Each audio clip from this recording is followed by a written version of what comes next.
Bismillahirrahmanirrahim. Assalamualaikum warahmatullahi wabarakatuh. Selamat pagi anak-anak. Waalaikumsalam warahmatullahi wabarakatuh. Selamat pagi, Bu. Selamat pagi, Ibu. Gimana nih kabarnya? Alhamdulillah baik, Ibu. Baik, Bu. Gimana Baik, yang Bu. lain? Alhamdulillah. Sebelum pelajaran dimulai, mari kita berdoa terlebih dahulu. Berdoa dimulai. Berdoa selesai.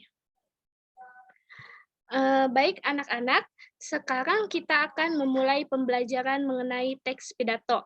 Di sini Ibu akan membagikan materi tentang teks pidato, lalu kalian pahami dan cermati materi teks pidato tersebut. Ibu izin share screen ya.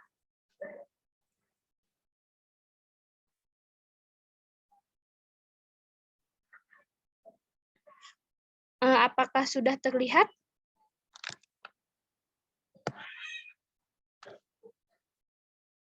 Halo?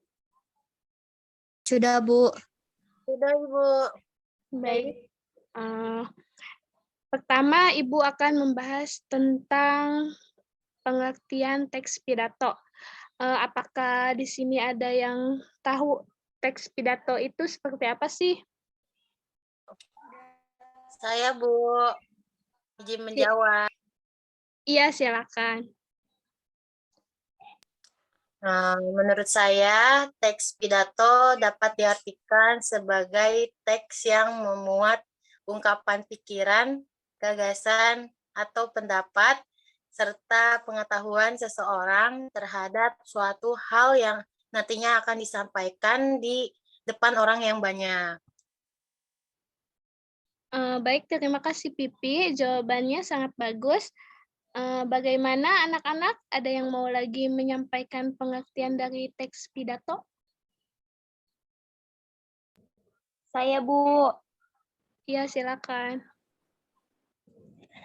Teks pidato merupakan bentuk komunikasi satu arah berupa pengungkapan gagasan dan pikiran pembicara tentang suatu hal kepada banyak orang dan tidak mendapat langsung dari pendengar. Nah, orang yang melakukan pidato itu disebut sebagai orator. Sekian. Baik. Jawaban dari Nurul juga sangat bagus. Selanjutnya di sini ada pidato menurut KBBI. Pidato menurut KBBI adalah pengungkapan pikiran dalam bentuk kata-kata yang ditunjukkan kepada orang banyak atau wacana yang disiapkan untuk diucapkan di depan halayak. Nah, secara umum, pidato merupakan kegiatan berbicara di depan umum yang dilakukan untuk menyatakan pendapat atau memberikan gambaran mengenai suatu hal. Selanjutnya ada tujuan pidato. Yang pertama ada sambutan atau sapaan, yang artinya teks pidato sering kali digunakan untuk menyapa para tamu atau audiens yang hadir. Kedua ada informatif. Teks pidato juga bertujuan untuk memberikan informasi kepada audiens mengenai suatu peristiwa atau fenomena. Ketiga, persuasif. Teks pidato juga memiliki tujuan lain untuk memengaruhi para pendengar. Pidato di sini yaitu berjenis umumnya yang berupa sebuah ajakan. Yang keempat, rekreatif. Tujuan dari teks pidato yang terakhir adalah menghibur para pendengarnya. Pada pidato kali ini, orang yang berpidato akan menyampaikan kalimat-kalimat yang menyenangkan untuk didengar. Selanjutnya, ada ciri-ciri mengenai teks pidato. Yang pertama, ada teks pidato harus mempunyai tujuan yang jelas. Kedua, isi dari teks pidato harus mengandung kebenaran. Ketiga, cara penyampaian pidatonya sesuai dengan para hadirin. Keempat, menciptakan suasana yang efektif dengan pendengar. Kelima, penyampaiannya jelas dan menarik minat yang hadir. Keenam, penyampaian pidato dengan artikulasi, intonasi, dan volume yang jelas. Selanjutnya ada struktur pidato. Struktur pidato terdiri dari pembukaan, isi, dan penutup. Pertama, pembukaan. Pada bagian ini, biasanya berisi salam pembuka, sapaan kehormatan, ucapan syukur, dan pengantar ke topik utama pidato. Yang kedua, bagian ini memuat informasi penting, yaitu isi. Informasi ini disampaikan karena bagian isi merupakan inti dari struktur teks pidato. Usahakan sobat menyampaikan informasi tersebut dengan data atau fakta pendukung agar pendengar semakin antusias untuk memerhatikan pidato yang disampaikan. Ketiga, penutup. Pada bagian ini biasanya memuat kesimpulan dari pidato yang disampaikan. Dapat juga diisi nasihat jika pidato persuasif. Permintaan maaf jika terjadi kesalahan selama berpidato. Ucapan terima kasih dan salam penutup. Selanjutnya ada jenis-jenis pidato. Jenis pidato terdiri dari 4. Pertama, pidato informatif. Kedua, pidato argumentatif. Ketiga, pidato persuasif. Keempat, pidato rekreatif. Pertama ada pidato informatif. Pidato informatif bertujuan untuk menyampaikan informasi penting atau pengetahuan baru kepada halayak umum dengan tujuan agar mereka mengetahui, mengerti, dan menerima informasi tersebut. Kedua, pidato argumentatif. Pidato yang memuat argumentasi, alasan atau data untuk mendukung atau menolak sesuatu, pernyataan opini, pendapat atau keyakinan tertentu. Agar argumentasi sobat dapat diterima oleh halayak umum, sobat perlu mengemukakan data-data faktual, statistik, bukti-bukti maupun pendapat ahli. Ketiga, pidato persuasif. Pidato yang bertujuan agar audiens melakukan atau meninggalkan suatu tindakan, aksi, tingkah laku, atau sikap. Keempat, pidato rekreatif. Pidato yang banyak menyelipkan humor atau lelucon di dalamnya. Pidato rekreatif juga disebut sebagai pidato kekeluargaan. Selanjutnya ada kaidah kebahasaan. Kaidah kebahasaan terdiri dari memakai kalimat aktif, memakai kata tugas, terutama untuk memberikan ajakan bagi para pendengar. Teks dibuat dengan kosakata yang emotif untuk mengaktifkan perasaan dari audiens, memakai kosakata dalam bidang ilmu. Teks dibuat dengan memasukkan sinonim yang fungsinya untuk penekanan, menyisipkan beberapa kata benda yang abstrak untuk menyatakan suatu supaya pendengar mencerna sendiri artinya. Berusaha memberikan informasi yang informatif dan padat, serta menghindari penjelasan yang bertele-tele. Terakhir, memasukkan beberapa referensi terutama untuk yang sifatnya ilmiah sebagai data pendukung. Selanjutnya ada metode pidato. Metode pidato terdiri dari 4 metode. Yang pertama, metode impromptu. Kedua, metode motoriter. Ketiga, metode naskah. Keempat, metode ekstemporan. Pertama, metode impromptu adalah metode pidato yang dilakukan secara langsung tanpa adanya persiapan terlebih dahulu.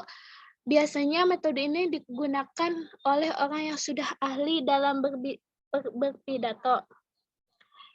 Kedua, metode motoriter, yaitu metode pidato yang dilakukan dengan cara menghafalkan naskah teks pidato terlebih dahulu.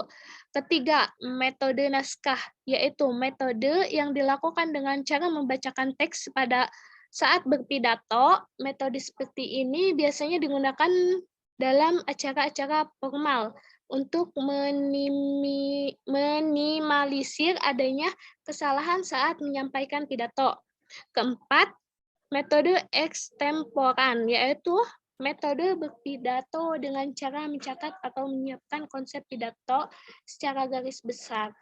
Metode ini sangat efektif dan kamu dapat mencatat poin-poin penting yang ingin kamu sampaikan.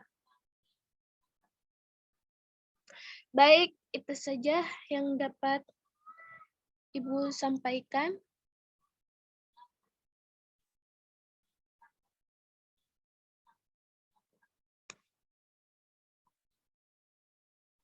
Selanjutnya, Ibu akan menugaskan kalian untuk menulis sebuah pidato.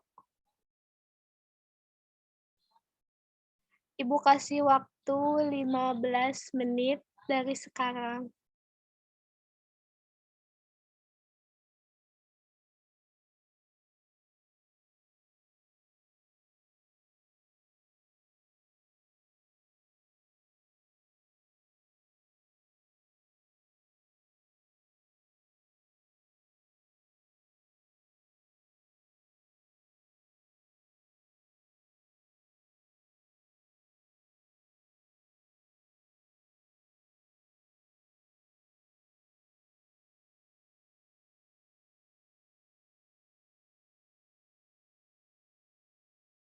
Lima 15 menit sudah selesai.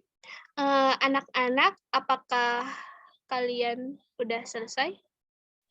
Sudah, Bu. Sudah, Bu. Bagaimana di sini ada yang mau mempresentasikan pidatonya?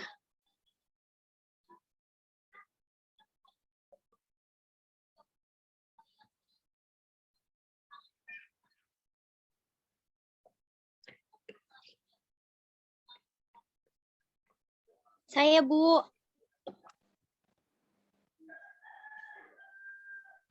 Baik, silahkan Nurul. Di sini saya akan membacakan hasil pidato saya. Assalamualaikum warahmatullahi wabarakatuh. Salam sejahtera bagi kita semua.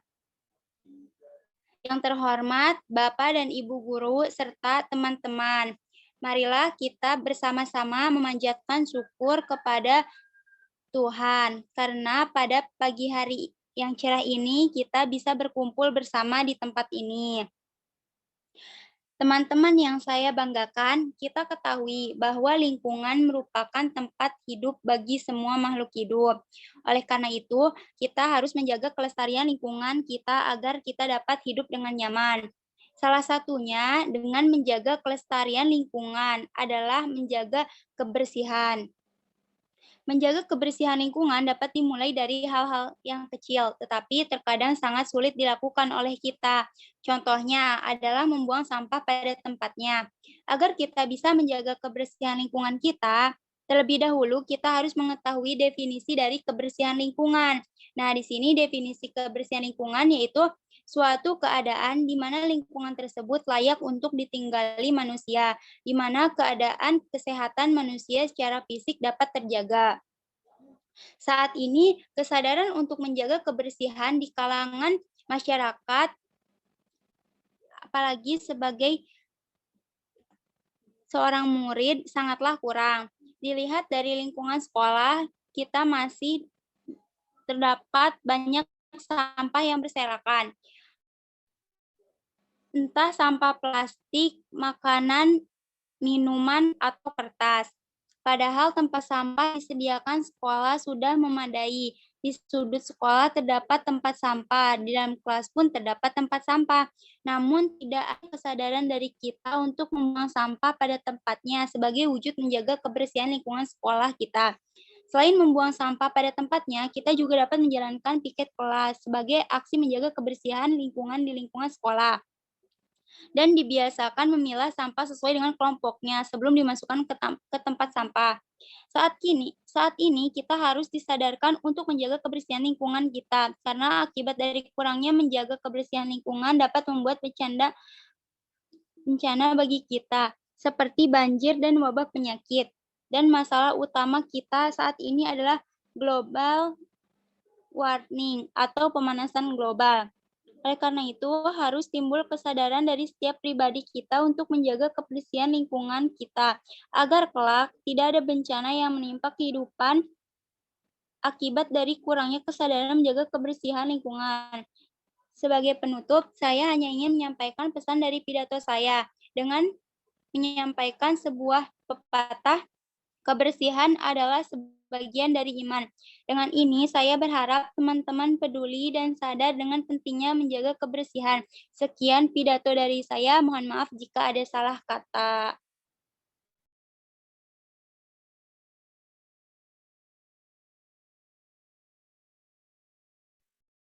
Baik, terima kasih Nurul yang telah membacakan hasil pidatonya. Sangat bagus pidatonya. Dan yang lain ada yang ingin mempresentasikan lagi? Silakan. Saya, Bu.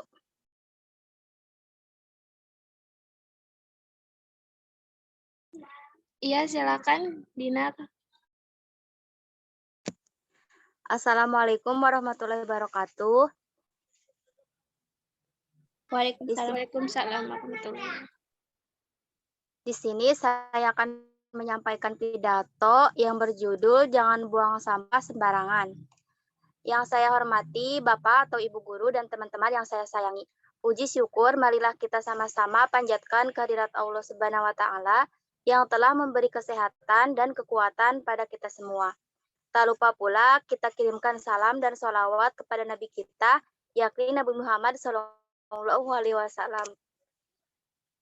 Dalam kesempatan kali ini, saya akan membawakan sebuah pidato yang berjudul Jangan Buang Sampah Sembarangan. Sering kita lihat banyak orang-orang yang terjangkit penyakit seperti yang disebabkan oleh sampah yang dibuang sembarangan. Salah satu kejadian lain yang sering menimpa kita adalah bencana banjir. Banjir terjadi karena manusia sering membuang sampah di selokan, dan yang paling parah, manusia membuang sampah di sungai. Jika kalian tidak mau terjangkit penyakit atau tertimpa bencana seperti banjir, longsor, maka jagalah kebersihan dengan cara tidak membuang sampah sembarangan. Kita sebagai umat manusia harus selalu menjaga kebersihan lingkungan. Kebersihan lingkungan merupakan hal yang sangat penting bagi diri sendiri dan orang lain. Kita juga harus membuang sampah pada tempatnya agar tidak terjadi bencana alam. Contohnya seperti tadi yaitu banjir. Banjir terjadi karena apa? Karena kita sebagai umat manusia tidak pernah menjaga kebersihan lingkungan. Jadi, yang harus kita lakukan adalah membuang sampah pada tempatnya. Ada pepatah yang mengatakan, kebersihan sebagian dari iman. Jadi, marilah kita semua bersama-sama menjaga kebersihan lingkungan dengan cara tidak membuang sampah sembarangan, agar tidak terjadi bencana-bencana alam yang disebabkan oleh sampah. Sekian pidato dari saya. Salah dan benarnya mohon dimaafkan. Wassalamualaikum warahmatullahi wabarakatuh. Baik, terima kasih kepada Dinar. Pidato yang telah disampaikan oleh Nurul dan Dinar yaitu pidato yang termasuk dalam pidato persuasif, yaitu di dalam pidato tersebut terkandung sebuah ajakan. akhirnya materi pada hari ini sudah selesai. Terima kasih anak-anak sudah meluangkan waktunya. Kurang lebihnya mohon maaf. Wassalamualaikum warahmatullahi wabarakatuh. Waalaikumsalam warahmatullahi wabarakatuh.